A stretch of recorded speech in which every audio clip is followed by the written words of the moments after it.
Assalamualaikum warahmatullahi wabarakatuh. Rekan-rekan semuanya, kita akan membahas mengenai kontrak teman-teman semuanya. Ada dua nanti yang hari ini kita bahas. Pertama mengenai tentang penggunaan biaya materai, dan yang kedua adalah mengenai tentang anatomi kontrak teman-teman semuanya. Begitu ya. Oke, kita mulai dulu teman-teman semuanya. Kalau mendasarkan pada pasal 1320 KUH Perdata bahwa syarat sah sebuah kontrak atau perjanjian itu ada 4. Pertama sepakat, kedua cakap, ketiga objek tertentu, keempat kausa yang halal. Syarat pertama dan kedua dianggap sebagai syarat subjektif. Syarat ketiga dan keempat disebut sebagai syarat objektif teman-teman semuanya. Jadi ada syarat subjektif dan objektif. Dan tidak ada satupun dari 4 itu yang mewajibkan adanya materai teman-teman semuanya. Sehingga kalau orang itu melakukan perjanjian sementara ternyata tidak menerapkan materai teman-teman semuanya, maka pada prinsipnya tetap sah. Nah, kita bahas sedikit tentang materai, semoga ada manfaatnya teman-teman semuanya gitu ya, sebelum kita masuk kepada materi gitu ya. Rekan-rekan semuanya, sebenarnya apa sih materai itu? Dan dokumen apa saja yang memang perlu diterapkan materai teman-teman semuanya? Ya.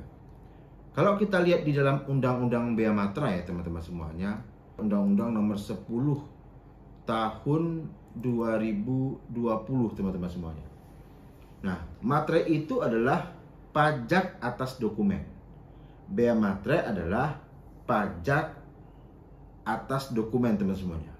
Nah, apa itu dokumen? Yaitu sesuatu yang ditulis atau tulisan dalam bentuk tulisan tangan, ya, kemudian cetakan atau elektronik yang dapat dipakai sebagai alat bukti atau keterangan. Sesuatu yang ditulis dalam atau tulisan dalam bentuk tulisan tangan, cetakan atau elektronik yang dapat dipakai sebagai alat bukti atau keterangan. Nah, jadi kita sudah sebutkan tadi, materai ini adalah pajak atas dokumen teman-teman semuanya. Nah, lalu kita lihat pada dokumen-dokumen apa saja yang memang perlu teman-teman semuanya diterapkan gitu ya, atau bea materai ini dikenakan pada dokumen apa saja. Ya, ini kelihatan sederhana, tapi jangan-jangan masih ada yang kemudian tidak paham teman-teman semuanya. Bea materai ini dikenakan pada dua jenis besar dokumen teman-teman semuanya. Yang pertama adalah dokumen yang dibuat sebagai alat untuk menerangkan mengenai suatu kejadian yang bersifat perdata. Saya ulangi ya, dokumen yang dibuat sebagai alat untuk menerangkan mengenai suatu kejadian yang bersifat perdata. Itu golongan yang pertama teman-teman semuanya. Nanti saya akan uraikan apa-apa saja yang masuk pada kategori ini. Yang kedua teman-teman semuanya, dokumen yang digunakan ya sebagai alat bukti di pengadilan. Saya ulangi ya, dokumen yang digunakan sebagai alat bukti di pengadilan. Jadi itulah dua lapangan besar terkait dengan penggunaan bea materai teman-teman semuanya. Yang pertama, dokumen yang dibuat sebagai alat untuk menerangkan mengenai suatu kejadian yang bersifat perdata. Diperhatikan ya, perdata ya. Dan yang kedua adalah dokumen yang digunakan sebagai alat bukti di pengadilan teman-teman semuanya. Begitu. Ya. Sekarang kita lanjut teman-teman semuanya tentang apa-apa saja dokumen yang bersifat perdata. Yang pertama adalah surat perjanjian, ya, surat keterangan, surat pernyataan, atau surat lain yang sejenis beserta rangkapnya. Nah, makanya ketika ada orang kemudian melakukan sesuatu, ya, kemudian mungkin pihak lawan atau mitranya itu mengatakan, ya sudah, kamu buat pernyataan saja, ya, nanti tolong dimasukkan materainya. Nah, kalau kemudian perjanjian bagaimana, Pak? Nah, kalau perjanjian juga diterakan materai, tapi jangan salah loh ya. Ini sebagai pengetahuan tambahan bagi kita.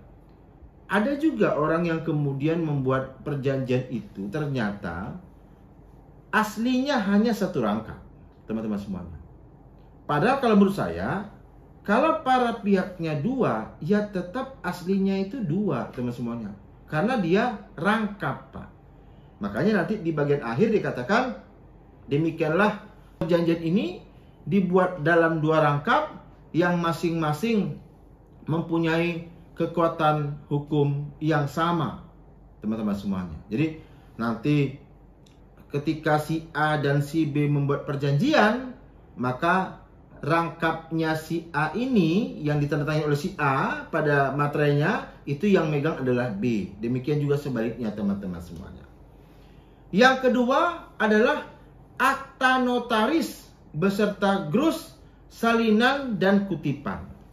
Jadi yang pertama tadi adalah surat perjanjian, surat keterangan, surat pernyataan, atau surat lainnya yang sejenis beserta rangkapnya.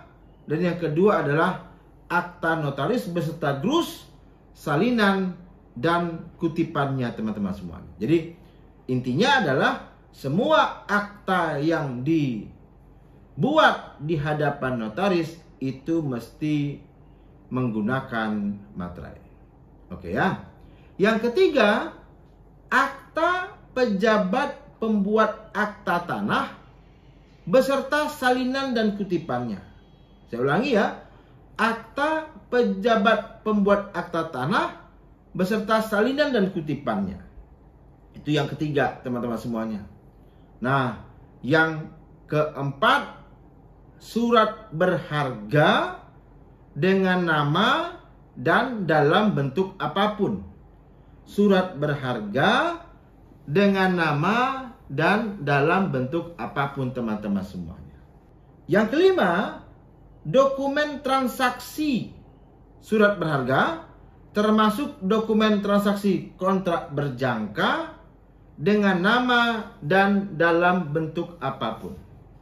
Ya, jadi yang kelima itu dokumen transaksi surat berharga, termasuk dokumen transaksi kontrak berjangka, ya, dengan nama dan dalam bentuk apapun, teman-teman semuanya.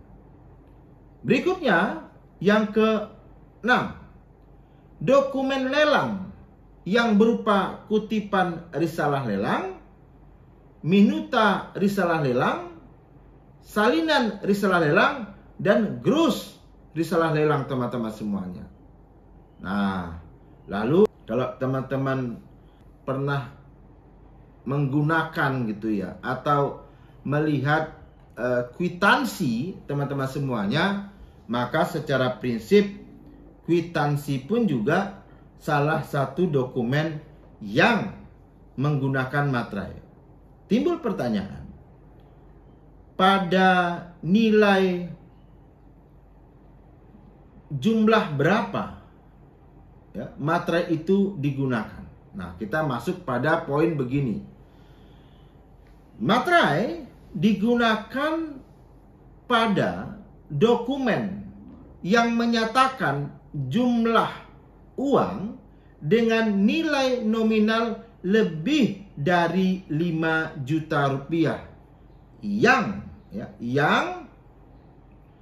satu menyebutkan penerimaan uang, satu menyebutkan penerimaan uang, teman-teman semuanya. Jadi kalau ada kwitansi, kalau nilainya itu di bawah 5 juta rupiah, mendasarkan pada Undang-Undang Bea Materai, itu tidak wajib menggunakan materai. Kalau nilai uang yang diterakan dalam kwitansi tersebut adalah di bawah 5 juta rupiah.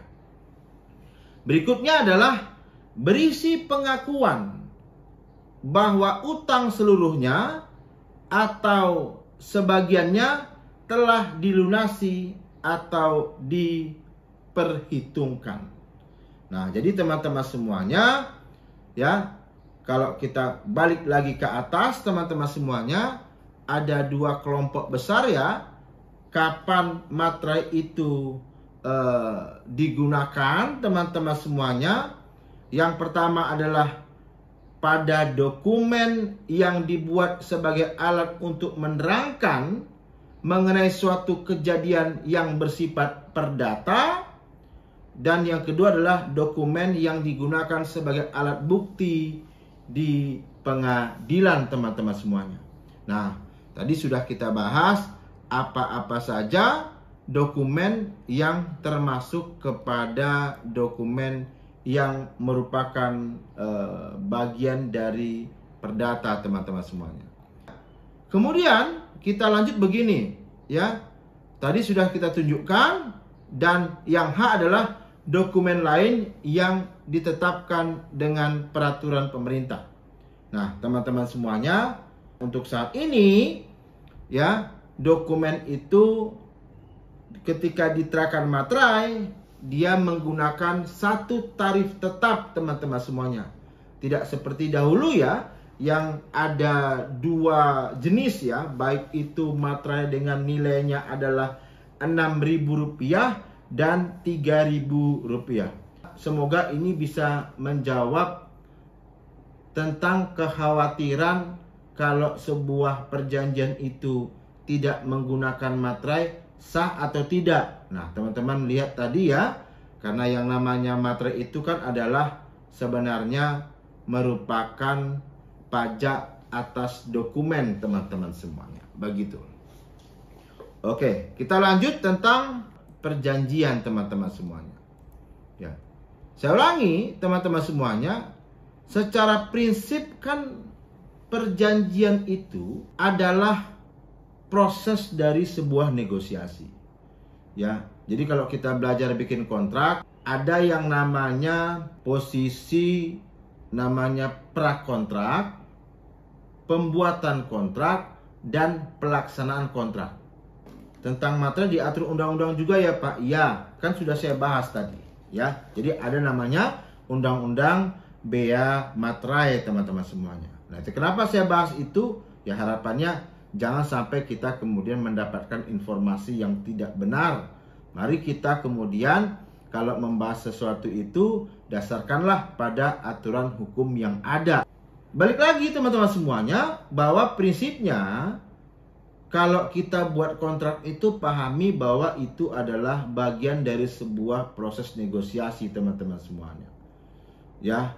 Nah, kalau kita lihat lagi nanti, yang namanya negosiasi itu kan ada 2. Ada negosiasi positif, ada negosiasi negatif.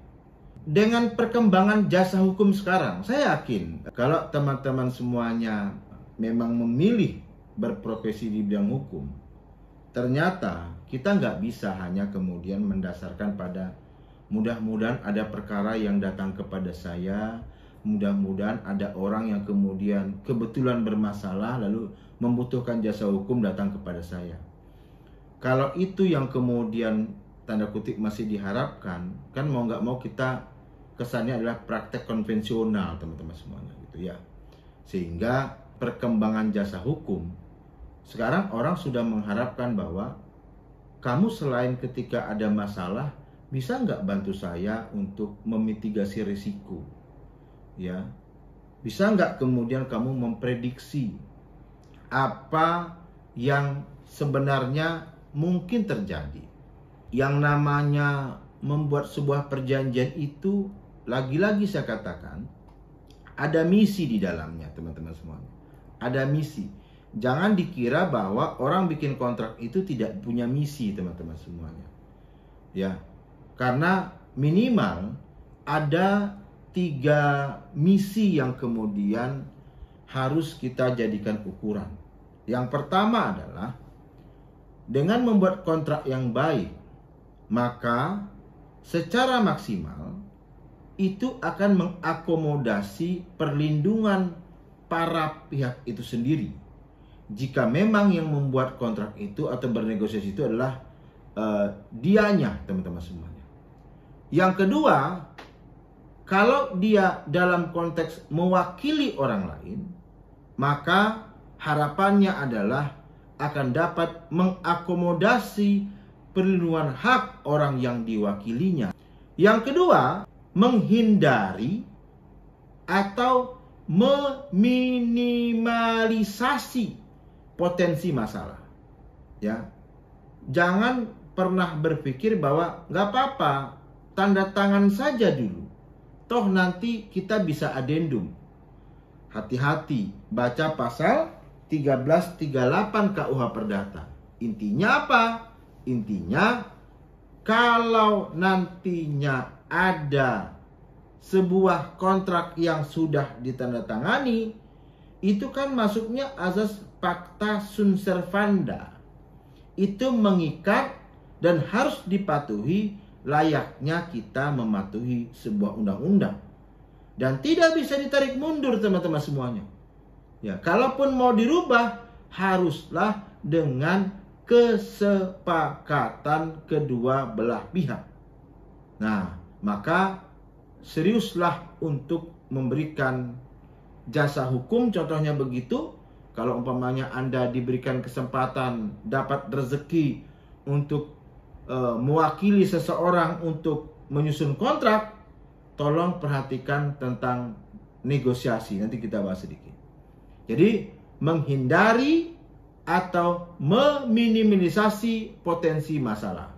Nah, selalu saya bilang salah satunya adalah ketika Anda mengetahui, melihat ada kata yang dapat multitafsir, maka segera lakukan terminologi atau definisi. Contohnya apa? Contohnya mengenai hari, teman-teman semuanya. Ya, hari itu apa?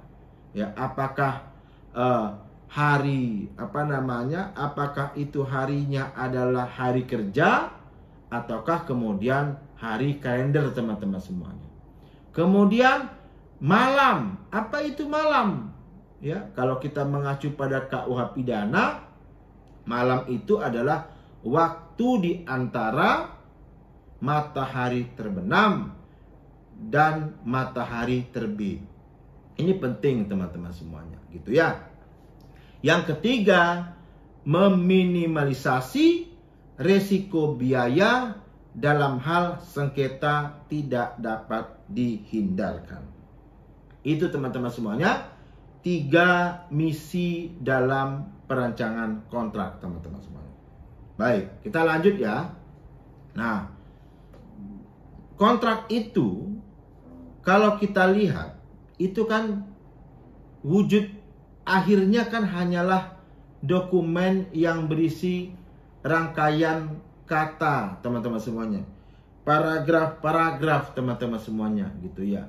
Tapi ingat bahwa rangkaian kata atau paragraf-paragraf itu sudah memberikan kewajiban kepada para pihak untuk memenuhi haknya pihak lain.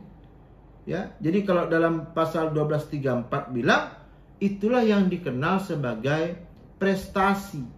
Kalau kita baca, semua perjanjian itu ya mestilah berisi terhadap teman-teman semuanya yang namanya kewajiban untuk memenuhi prestasi, teman-teman semuanya. Nah, kita lanjut, teman-teman semuanya ya. Nah, kita bahas sedikit ya. Jadi jangan terburu-buru untuk menandatangani sebuah kesepakatan. Dan jangan juga, teman-teman semuanya, jangan juga Anda hanya karena kok judulnya keren ya, tapi salah menggunakannya. Contohnya, sebenarnya yang Anda ingin buat itu adalah sebuah perjanjian, tapi Anda membuatnya adalah MOU, teman-teman semuanya. Dalam pandangan hukum saya, MOU itu bukan perjanjian. Ya, itu nota kesepahaman. Biasanya dari nota kesepahaman itulah yang kemudian berujung pada penandatanganan sebuah perjanjian, teman-teman semuanya. Nah, ada proses namanya negosiasi, tawar-menawar di antara pihak yang satu dengan pihak yang lainnya, teman-teman semuanya. Jadi ada tawar-menawar dari pihak yang satu kepada pihak yang lainnya. Nah, apakah nanti akan berujung kepada akta otentik atau akta bawah tangan, maka itu disesuaikan dengan kebutuhan para pihak. Nah, dan kelihatannya sih gampang ya. Kan negosiasi itu Pak, yang penting dia butuh saya, ya udah aman. Enggak juga.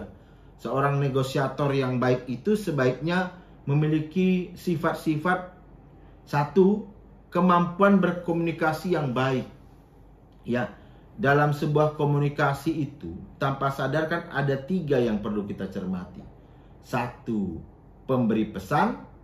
2, penerima pesan. 3, pesan yang disampaikan, teman-teman semua. Percayalah, tidak semua orang dapat menjadi penyampai pesan yang baik. Tidak semua orang juga yang bisa menjadi pendengar yang baik.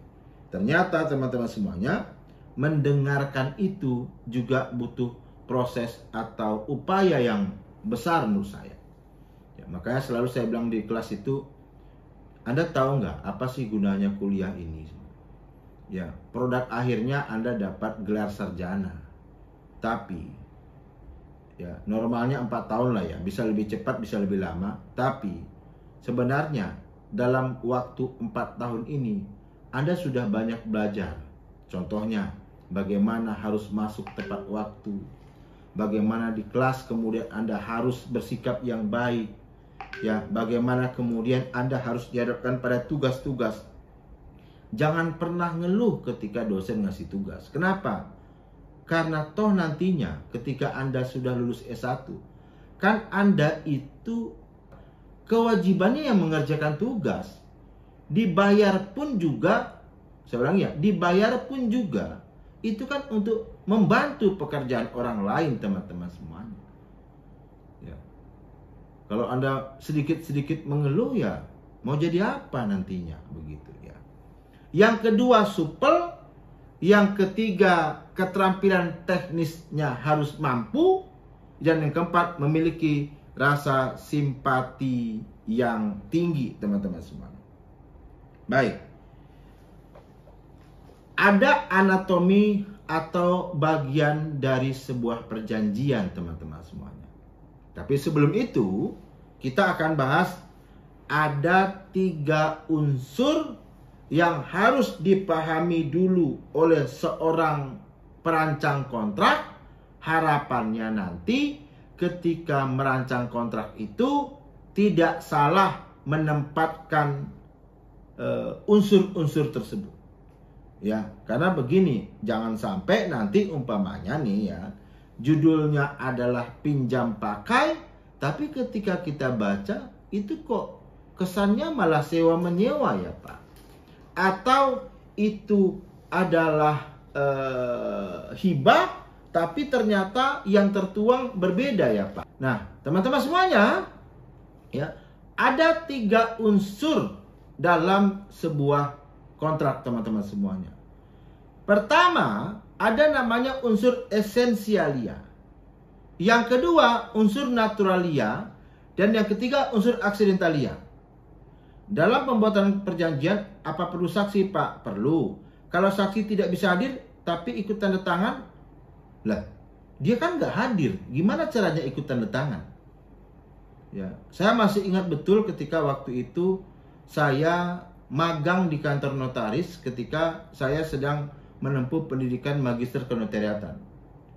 Kata tempat magang saya bilang begini, Mas Irawan, apa itu saksi? Ya, orang yang melihat, mendengar, dan mengetahui secara langsung. Jadi, kalau sebuah akta itu, teman-teman semuanya, ya, dibuat di hadapan atau oleh pejabat umum, ya, ketika akta itu sudah selesai dibuat, itu akan dibacakan. Ya. Nanti kalau ada yang tidak sesuai dengan kehendak para pihak, dilakukan yang namanya perubahan, namanya renvoy, teman-teman semuanya. Ada kesalahan penulisan kata, nama, tanggal yang salah. Nah, siapa yang membenarkan bahwa peristiwa itu benar terjadi? Itulah namanya saksi. Jadi saksi itu bagaimana? Saksi itu dia harus hadir pada saat pembuatan perjanjian.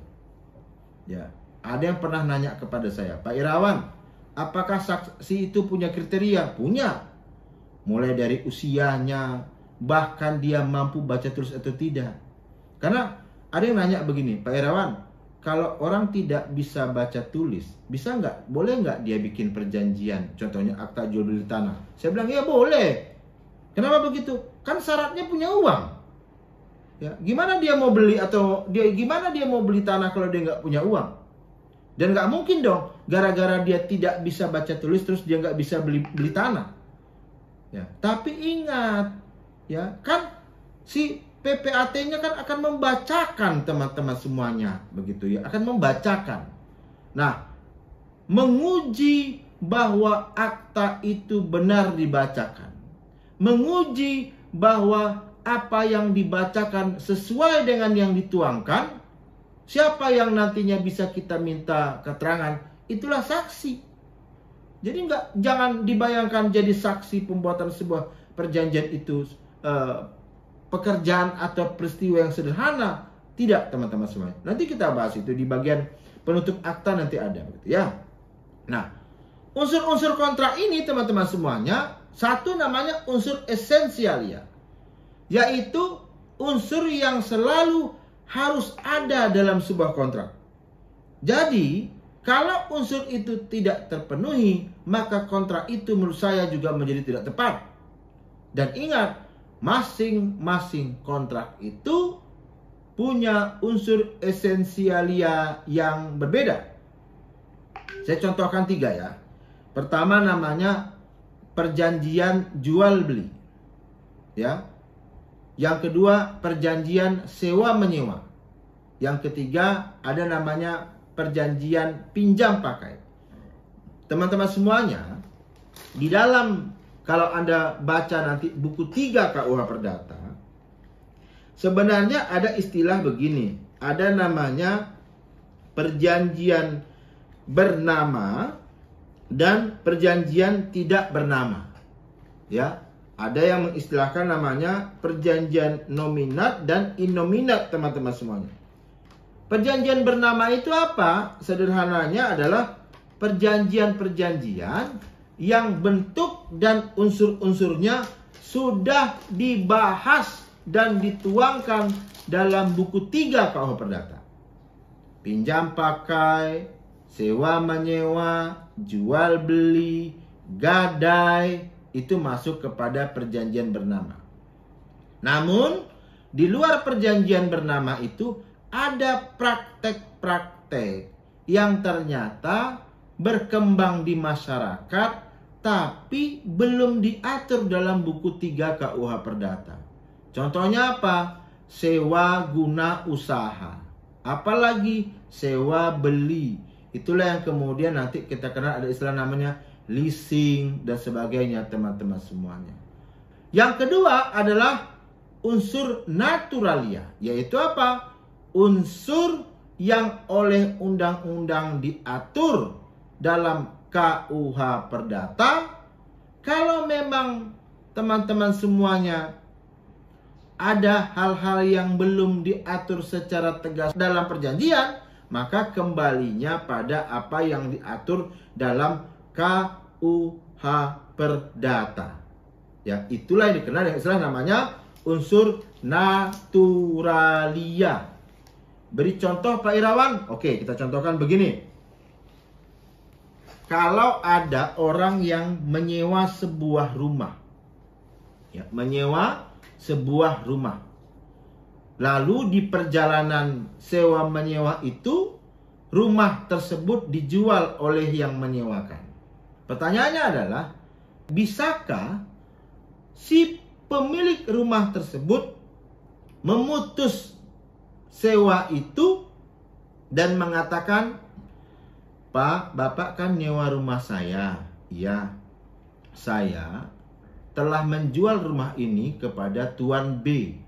Jadi, saya akan kembalikan uang sewa Bapak sisanya. Bapak silakan cari rumah yang lain, karena ini bukan rumah saya lagi. Bapak kan nyewanya sama saya." Baca KUH Perdata, intinya adalah peralihan jual beli atas sebuah benda yang sedang dalam proses sewa menyewa itu taklah memutus sewa itu, teman-teman semuanya. Jadi kalau dalam perjanjian sewa menyewa rumah itu ternyata tidak diatur ya tentang apa akibat kalau sewa itu sedang berjalan lalu objek sewanya, rumahnya dijual kepada orang lain, maka patuhilah apa yang ada dalam KUH Perdata. Itulah yang disebut dengan namanya unsur naturalia. Nah, yang ketiga adalah namanya unsur aksidentalia, teman-teman semuanya. Unsur aksidentalia. Apa itu aksidentalia? Yaitu unsur yang ditambahkan oleh para pihak yang dia berbeda dengan yang diatur di dalam KUH Perdata, tapi disepakati oleh para pihak, maka itu tetap dibenarkan, teman-teman semuanya. Jadi ada unsur aksidentalia. Coba bandingkan Pak Irawan. Nah, oke, kita bandingkan ya. Tadi sudah kita bahas. Apabila dalam sebuah perjanjian itu ternyata tidak mengatur tentang akibat, kalau objek sewa menyewanya dijual, terkait dengan apakah masih berlaku atau tidaknya sebuah perjanjian sewa, maka bacalah KUH Perdata. Kalau tidak diatur, itu namanya kepatuhan terhadap unsur naturalia. Tapi kalau kemudian para pihak sudah memasukkan dalam klausulnya kalimat begini, bahwa para pihak ya sepakat dan tunduk apabila pihak pertama sebagai pihak yang menyewakan ya mengalihkan atau menjual objek sewa, ya maka pihak kedua secara rela dan tanpa paksaan akan pindah dari objek sewa, dengan mana kewajiban yang menyewakan memberitahu ya umpamanya paling lambat 30 hari sebelum jual beli dan mengganti atau mengembalikan uang sewa. Nah, kalau itu teman-teman yang kemudian dilakukan, maka itu masuknya unsur aksidentalia, teman-teman semuanya. Begitu. Jadi itulah 3 unsur dalam sebuah perjanjian, teman-teman semuanya. Baik, kita lanjut ya. Sudah kita katakan bahwa kontrak itu dibagi menjadi 2 sebenarnya ya. Ada yang namanya secara lisan, ada secara tertulis ya. Jangan lagi kita tanyakan begini, Pak Irawan, apakah kemudian perjanjian secara lisan itu tidak sah atau tidak mengikat? Jangan gunakan asumsi. Jadi pada prinsipnya itu tetap sah ya. Perjanjian secara lisan tetap sah, tetap mengikat. Karena pada pasal 1338 kalimatnya apa? Semua perjanjian yang dibuat secara sah ya. Semua perjanjian yang dibuat secara sah mengikat bagaikan undang-undang bagi para pihak yang membuatnya, teman-teman semuanya. Kita masuk kepada fase kontrak sudah, teman-teman semua. Nah, yang jelas begini, teman-teman semuanya ya. Secara prinsip, teman-teman semuanya, kalau kita ingin membuat sebuah kontrak itu, tolong perhatikan juga, teman-teman semuanya, apa sih tujuan kita bikin kontrak itu? Ya, Maka dalam membuat kontrak itu, supaya nanti isinya tidak jauh dari yang kita bayangkan awalnya, maka ada langkah-langkah yang harus kita perhatikan. Yang pertama adalah pahami latar belakang transaksi itu. Di sesi pertama atau kedua, saya lupa, itu ada kok kalimat begini, ya, bahwa sebenarnya membuat kontrak itu adalah menuangkan proses bisnis ke dalam format hukum. Nah, jadi teman-teman semuanya, ya, kita harus memahami yang namanya latar belakang transaksi itu dilakukan, teman-teman semuanya. Yang kedua, kenali dan pahami para pihak. Kenali dan pahami para pihak.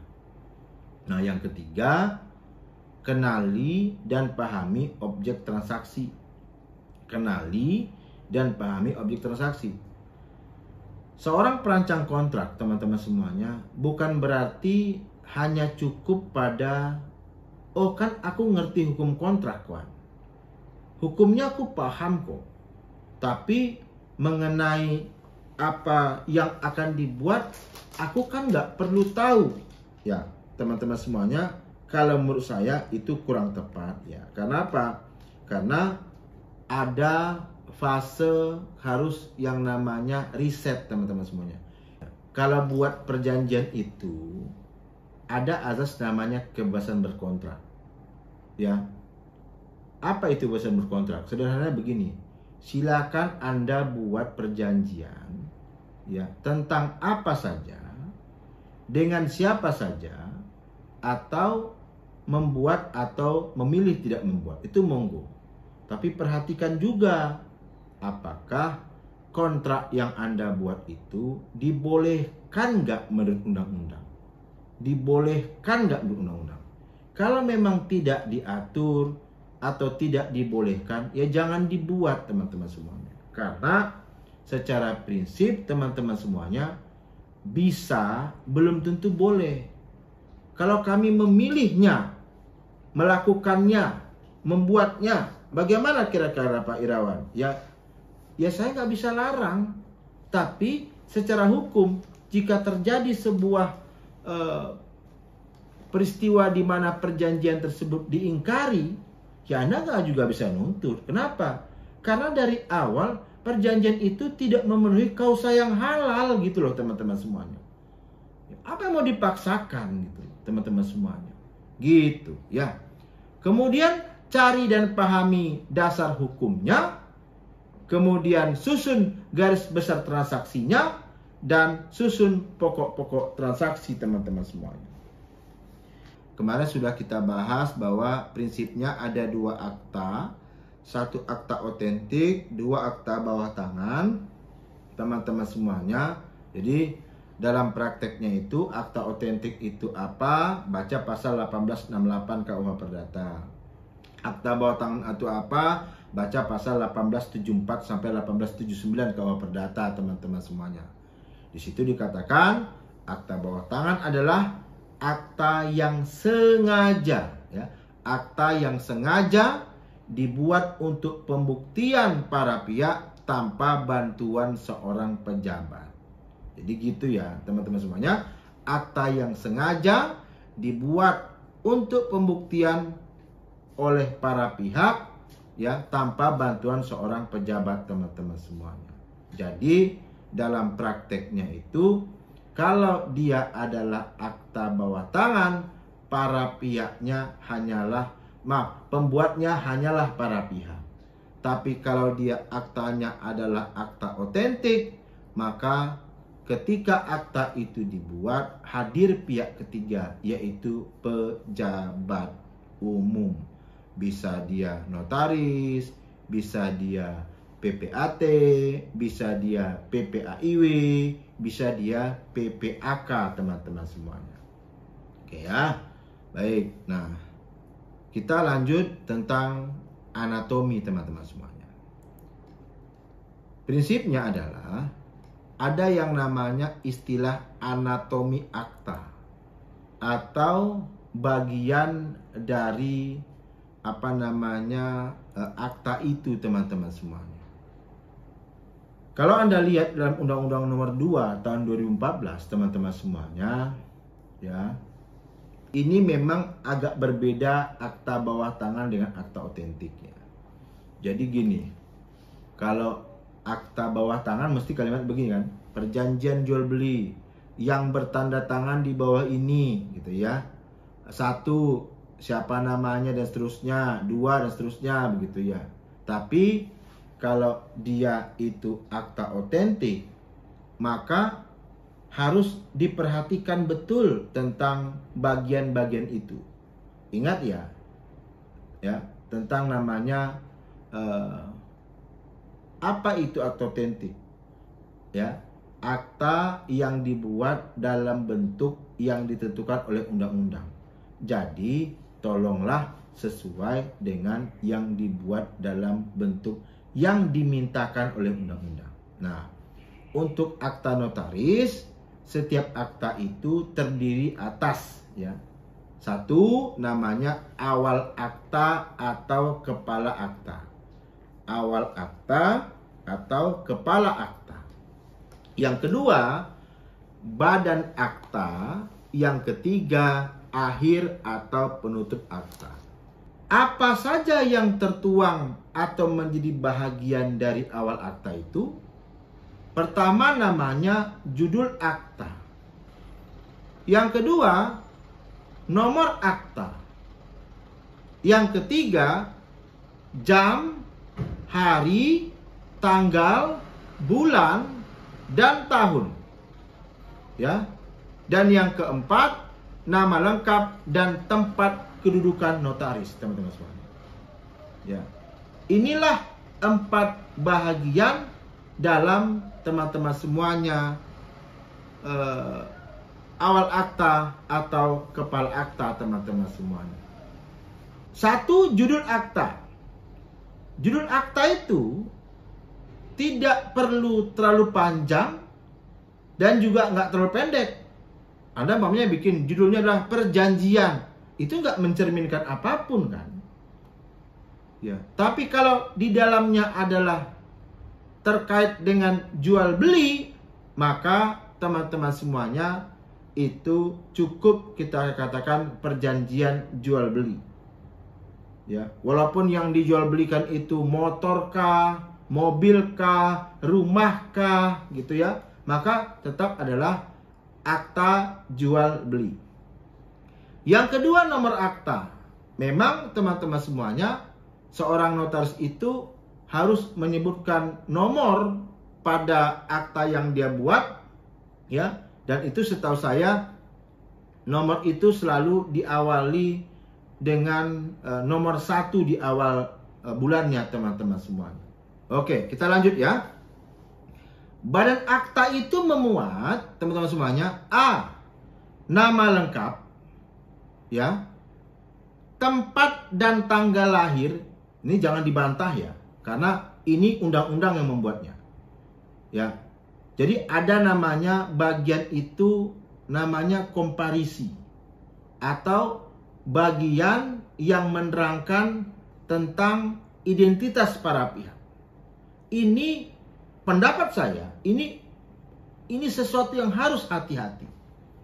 Kenapa? Karena kalau seandainya tidak maksimal, teman-teman semuanya, ini tidak tergambar 2 hal. 1 namanya kecakapan, 2 namanya kewenangan. Saya ulangi ya. 1 namanya kecakapan, 2 namanya kewenangan, teman-teman semuanya. Ya, apa yang dimuat? Nama lengkap, tempat dan tanggal lahir, kewarganegaraan, pekerjaan, jabatan, kedudukan, tempat tinggal para pihak dan atau orang yang mereka wakili. Ya. Jadi ini harus jelas, teman-teman semuanya. Mengenai nama lengkap, tempat dan tanggal lahir, kewarganegaraan, pekerjaan, jabatan, kedudukan, tempat tinggal para penghadap dan atau orang yang mereka wakili. Nah, yang kedua, keterangan mengenai kedudukan bertindak para pihak. Ya, keterangan mengenai kedudukan bertindak para pihak. Karena orang itu ketika membuat sebuah perjanjian, teman-teman semuanya, sebenarnya ada 4 alternatif kondisi. 1, untuk diri sendiri. 2, sebagai kuasa. 3, sebagai wakil. 4, dalam keadaan khusus. Jadi ada 4 alternatif dan itu harus tercantum, tergambar dalam bagian keterangan mengenai kedudukan bertindak penghadap, teman-teman semuanya. Yang ketiga, isi akta yang merupakan kehendak dan keinginan dari pihak yang berkepentingan. Jadi, tugasnya notaris itu adalah membantu para pihak untuk menuangkan apa yang disampaikan oleh para pihak itu dalam akta yang dibuatnya, teman-teman semuanya. Ya, makanya ada kalimat begini, isi akta ya yang merupakan kehendak dan keinginan dari pihak yang berkepentingan, teman-teman semuanya. Dan nah ini dia ya, kalau kita bicara tentang saksi, teman-teman semuanya ya, karena saksi itu ada 2, saksi pengenal dan saksi yang dikenalkan, teman-teman semuanya. Nah, jadi yang keempat, nama lengkap, tempat dan tanggal lahir, serta pekerjaan, jabatan, kedudukan, dan tempat tinggal dari tiap-tiap saksi pengenal. Jadi teman-teman semuanya, tidak hanya identitas para penghadap juga yang harus lengkap, tapi termasuk juga identitas para saksi yang hadir di dalam pembuatan akta tersebut. Jadi izin, jangan lagi ada pertanyaan, Pak Irawan, apakah saksi dalam sebuah perjanjian penting? Penting. Dia tidak hadir, Pak, tapi dia tanda tangan. Lah, gimana ceritanya itu? Ya. Yang namanya saksi itu adalah nantinya kalau dia sampai ke pengadilan adalah orang yang didengarkan keterangannya karena dia melihat secara langsung, mendengar secara langsung, atau ikut secara langsung dalam apa yang akan dia terangkan tersebut, teman-teman semuanya. Ya. Nah, kemudian ada lagi namanya mengenai akhir atau penutup akta, teman-teman semuanya. Yang pertama adalah uraian tentang pembacaan akta. Yang kedua, uraian tentang penandatanganan dan tempat penandatanganan atau penerjemahan akta jika ada. Jadi kalau ternyata kemudian akta itu dalam bentuk atau bahasa yang tanda kutip itu, teman-teman semuanya para pihak itu ternyata tidak memahami begitu ya, lalu harus diterjemahkan, teman-teman semuanya begitu, maka dia harus ada keterangan tentang penerjemahan akta tersebut, teman-teman semuanya. Nah, itulah yang kemudian saya ulangi ya, kemarin ada 2 jenis akta, ada yang namanya akta otentik dan ada yang namanya akta di bawah tangan, teman-teman semuanya gitu ya. Nah, akta otentik itu teman-teman semuanya sudah kita jelaskan tadi sesuai dengan pasal 1868 KUH Perdata, teman-teman semuanya, dia harus dibuat oleh pejabat umum, teman-teman semuanya. Nah, nanti produknya akta itu kan ada 3 kemungkinannya. Ya, jadi ya ada namanya minuta akta, ada yang namanya salinan akta, ada yang namanya kutipan akta, teman-teman semuanya. Begitu. Ya. Jadi kalau apa itu minuta akta? Yaitu akta yang mencantumkan tanda tangan para penghadap, saksi, dan notaris yang disimpan sebagai bagian dari protokol notaris. Apa itu salinan akta? Yaitu salinan kata demi kata dari seluruh akta, dan pada bagian bawah salinan akta tercantum frasa, teman-teman semuanya. Frasa diberikan sebagai salinan yang sama bunyinya. Ada namanya kutipan akta, yaitu kutipan kata demi kata dari suatu atau beberapa bagian dari akta, dan pada bagian akta tercantum frasa diberikan sebagai kutipan. Kalau tadi ada yang menanyakan apa itu gross akta, ada juga yang menyebutnya grosse akta, yaitu adalah salah satu salinan akta untuk pengakuan utang dengan kepala akta. Dia memuat irah-irah demi keadilan berdasarkan ketuhanan yang Maha Esa, ya, yang mempunyai kekuatan eksekutorial, teman-teman semuanya, gitu ya.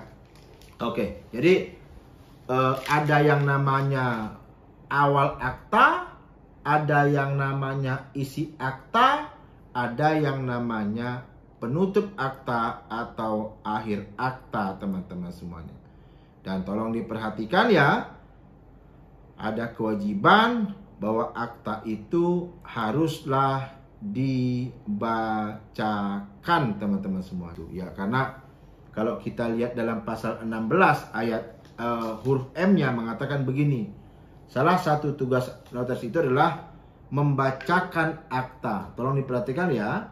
Membacakan akta di hadapan penghadap dengan dihadiri oleh paling sedikit, ya, oleh paling sedikit aturan hukumnya, yaitu membacakan akta di hadapan penghadap dengan dihadiri oleh paling sedikit 2 orang saksi atau 4 orang saksi khusus untuk pembuatan akta wasiat di bawah tangan dan ditandatangani pada saat itu juga oleh penghadap, saksi, dan notaris. Ingat ya tadi ya, ada yang nanya, Pak Irawan, kalau ada saksi tapi waktu itu dia tidak hadir, lalu kemudian boleh dia tanda tangan, berarti itu tidak sesuai sebenarnya dengan diharapkan. Kenapa? Karena dikatakan di sini ya, membacakan akta di hadapan penghadap dengan dihadiri oleh paling sedikit 2 orang saksi, teman-teman semuanya, dan ditandatangani pada saat itu juga oleh penghadap atau para pihak, oleh saksi dan notaris itu sendiri.